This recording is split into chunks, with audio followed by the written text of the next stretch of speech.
สบายดี FC ไข่ไก่ไข่นมหวานเนาะอาจจะมาว่าเรื่องไก่บ่กินอาหารเนาะหรือว่าไก่กินอาหารน้อยลงหนึ่งเกิดจากไก่ป่วยมีอาการป่วยเนาะ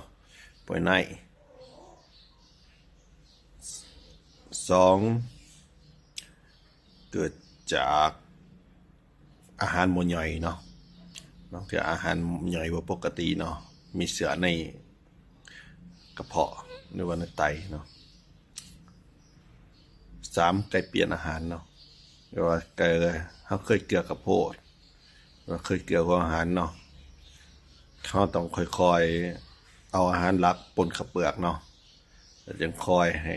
อาหารหลักหน่อยลงหรือว่าหัวอาหารหน่อยลงกับเปลือกคอยหลายขึ้นเนาะคอยเปลี่ยน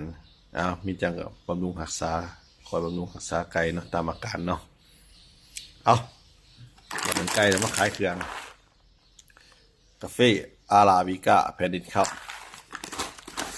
กาแฟโรบัสต้าแผ่นดินครับขัวทุกเสาหอมๆส่งถึงมือเนาะมีโฮงขวาของตัวเองมีสวนของตัวเองเนาะมียังฝากติดตาม FC ไข่ไก่กันหวานกดไลค์กดแชร์หน่อยเด้อขอบใจ